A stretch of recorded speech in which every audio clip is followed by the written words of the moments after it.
பெண்கள் இஸ்லாமுக்கு மதமாற்றம் செய்யப்படுகிறார்கள், அப்படி இதை பற்றி விசாரிக்கணும் அப்படிங்கிற ஒரு கோரிக்கையோட, விசாரிக்கிறதுக்கு ஒரு சிறப்பு புலனாய்வு குழுவை அமையுங்கள் அப்படிங்கிற கோரிக்கையோட ஒரு என்ஜிஓ உச்சநீதிமன்றத்தில் போட்ட வழக்கில் உச்சநீதிமன்றம் ஒரு எச்சரிக்கையை கொடுத்துருக்குது.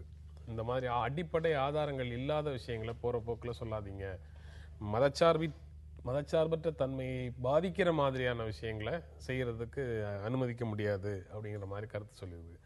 அந்த ஸ்டேட்மெண்ட்ஸை நீங்கள் எப்படி பார்க்குறீங்க?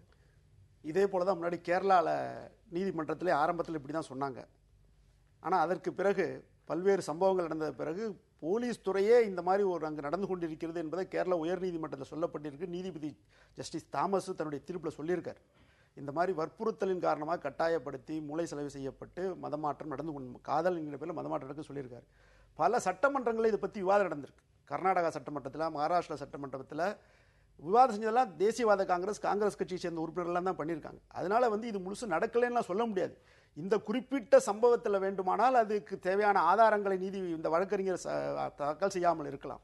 ஆனால் இது நடந்து கொண்டிருக்கின்றது.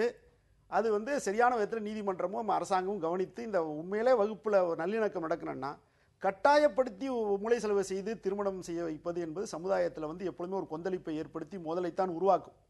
இயல்பாக ஒரு காதல் செய்து திருமணம் செய்து யாரும் தடுக்கலை. அதனால இது நடந்து கொண்டிருக்கிறது. சட்டத்தை இந்த வழக்கில் வேணா விதிவிலக்காக இந்த தேவையான ஆதாரங்களை தாக்கல் செய்யாமல் இருந்திருக்கலாம். இந்த வழக்கில், குறிப்பாக இந்த வழக்கில் மட்டும் வேணா அந்த வழக்கறிஞர் போதுமான ஆதாரங்களை தாக்கல் செய்யாமல் இருந்திருக்கலாம். ஆனால் சமூகத்தில் நடந்து கொண்டிருக்கும் ஒரு நிகழ்வு தான் இது.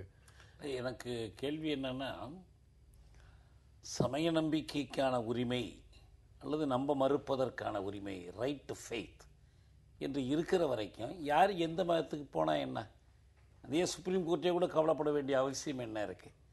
இன்றைக்கி புதிய மதங்கள் உலகத்தில் தோன்றி இருக்கிறது என்றால் மத மாற்றத்தினால தானே வந்திருக்கு.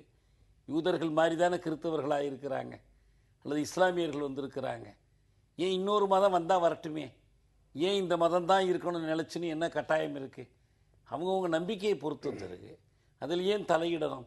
வெவ்வேறு மதத்தவர்கள் காதல் திருமணம் செய்து கொண்டு அவரவர் மதத்தை கடைப்பிடித்தால் கடைப்பிடிக்கட்டும், இல்லை ரெண்டு பேரும் ஒரு மதத்துக்கு போனால் போட்டு அது அவங்க விருப்பமாக இருக்கட்டும்.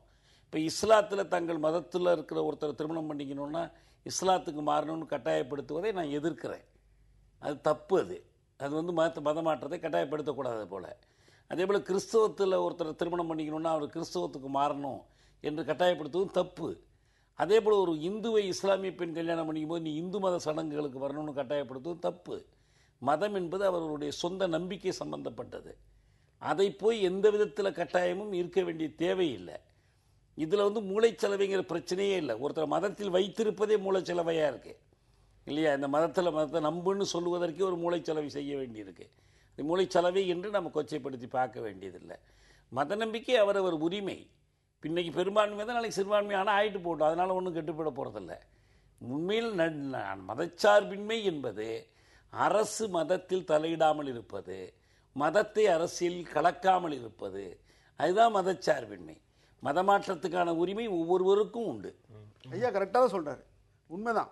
அரசாங்கமும் அரசியல் கட்சிகளும் மதத்தில் தலையிடக்கூடாது. ஆனால் நம்ம நாட்டில் அப்படி இல்லையே. எல்லாவற்றிலும் அரசியல் தான் இப்போ தலையிட்டு இருக்கு.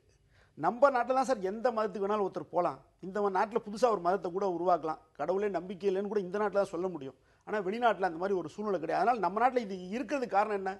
நம்ம நாட்டில் இருக்கின்ற பெரும்பான்மையான மக்கள் மத அடிப்படையில் காப்பது கிடையாது. எல்லா கடவுளும் ஒன்று, வழி ஒன்று நம்புகிறோம்.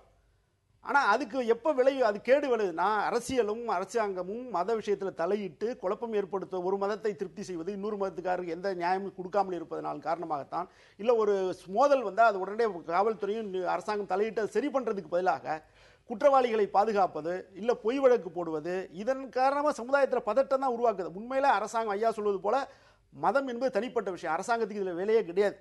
செக்குலரிசம்னா அப்படியே சொல்லலாம். ஆனால் நம்ம நாட்டில் அது நடைமுறையில் இல்லை. இப்போ ஆசிப் திருச்சியில் துணை மேயருடைய விவகாரமே எடுத்துங்களேன். தமிழ்நாடு எல்லா பேப்பர்லையும் தினசரி வந்துகிட்டு தானே இருக்கு. அதுதான் அவர் கட்டாயம் அவருடைய கருத்தை நான் ஏற்றுக்கிறேன், அதில் ஒன்றும் இல்லை. ஆனால் இங்கே கட்டாயப்படுத்துறது தான் பிரச்சனையாகுது. இயல்பாக எத்தனையோ பேர் இந்த நாட்டில் இந்து பெண்கள் முஸ்லீம் திருமணம் செஞ்சு நிறைய பேர் சர்வசாதாரணமாக வாழ்ந்து கொண்டு தான் இருக்கிறார்கள். ஆனால் இதற்காக ஒரு சதி செய்யப்பட்டு அதற்காக பணங்கள் வருகின்றது. இந்த மாதிரி பெண்களை திருமணம் செய்து கொள்வது, பிறகு அவர்களை தலா சொல்லி திருமண முறிவு ஏற்படுத்துது, இதெல்லாம் தொடர்ந்து நிறைய எண்ணிக்கை நடந்துகிட்டு இருக்கு. அரசாங்கம் இதை பற்றி ஒரு வெள்ளை அறிக்கை உண்மையில ஆராய்ச்சி வெளியிட்டா உண்மை தெரிய வரும். நிறைய நடந்துட்டு இருக்கு, அரசாங்கம் அதுல போதிய கவனம் செலுத்துவது இல்லை அப்படின்ற நிறைய நடந்துகிட்டு இருக்குங்கிறதுக்கான ஆதாரங்கள் இல்லை. குறிப்பிட்ட நிகழ்வுகள் இருந்தால் அதற்கான குற்றவியல் சட்டம் இருக்கு, அதன்படி வழக்கு தொடரலாம், நடவடிக்கை எடுத்துக்கொள்ளலாம். பொதுவாக கவலைப்படுகிற நிலைமை எதுவும் இல்லை. இப்போ இல்லை சார், இல்லை மங்களூர்லாம் பார்த்தீங்கன்னா நிறைய நடக்க. மங்களூரில் வந்து வெறும் பிஜேபி இந்து இயக்கங்களை விட்டுருங்க, சாதாரண மக்கள் எதிர்த்து இன்னைக்கு போராடிட்டு இருக்காங்க. கேரளாவில் நிறைய நீங்கள் ஜஸ்டிஸ் நீதிபதி தாமஸோடைய அறிக்கையை வந்து ஒரு ஜட்ஜ்மெண்ட்டை படிங்க. கேரளாவில் எப்படி அவர் சொல்கிறார். அதனால் வந்து பல நீதிமன்றங்கள் இதை பற்றிலாம் சொல்லப்பட்டிருக்கு, பல கட்டுரைகள் வந்து இருக்கிறது. அதனால் வந்து நடந்து கொண்டிருக்கு, நாள் கூடிக்கொண்டிருக்கிறது. ஆனால் ஆரம்பத்திலே இதை தடுக்கவில்லை என்றால் கண்டிப்பாக இந்த மாதிரி மோதலை தவிர்க்க முடியாது. இந்த புகார் வந்து வலுப்பெற்று வருகிறது. இதுல மோதலுக்கு என்ன வேலைன்னு எனக்கு புரியல. ஒருத்தர் மதம் மாறதுனால மோதலுக்கு மதம் மட்டும் இல்லை சார், ஏன்னா நம்ம சமூகத்தில் மதமாற்றங்கள் நிகழ்வது என்பது கடவுள் நம்பிக்கை அல்லது இறையியல் சார்ந்தது மட்டுமல்ல, சமூக அமைப்பு சார்ந்தது. தலித்துகள் ஏன் மதம் மாறினாங்க? தீண்டாமையிலிருந்து விடுபடுவதற்காக மதம் மாறினாங்க. நேற்றைய தாழ்த்தப்பட்ட பிற்படுத்தப்பட்ட மக்கள் தான் இன்றைக்கி இஸ்லாம் கிறித்துவம் என்று போய் மதம் மாறி இருக்கிறாங்க. அது அவங்களுடைய உரிமை. அப்படி மதம் மாறினதுனாலே அவங்களுக்கு உரிமைகள் மறுக்கப்பட்ட போதும் கூட போயிருக்கிறாங்க. எனவே அதை போய் நாம் வந்து ஒரு கலகத்துக்கான வழியாகலாம் பார்க்க வேண்டியதில்லை. எனக்கு எந்த மதமும் கிடையாது, எனக்கு மத நம்பிக்கை இல்லை. ஆனால் மற்றவர்களுடைய மத நம்பிக்கையில் நான் குறுக்கிடுவதில்லை. மதம் கூடாது, உங்களுக்கு வேண்டான்னு நான் அவங்கள போய் கட்டாயப்படுத்துறதில்லை. இப்போ எங்கள் இயக்கத்தில் மத நம்பிக்கை உள்ளவர்களும் இருக்கிறாங்க, மத நம்பிக்கை இல்லாதவர்களும் இருக்கிறாங்க. கொள்கைகள், அரசியல் கொள்கைகள் அடிப்படையில் தான் இயக்கங்கள் இயங்கணுமே தவிர மத நம்பிக்கையில் அடிப்படையில் இயங்கக்கூடாது. ஆனால் இங்கு அரசிடமே ஒரு இந்துத்துவ சார்பு இருக்கிறது.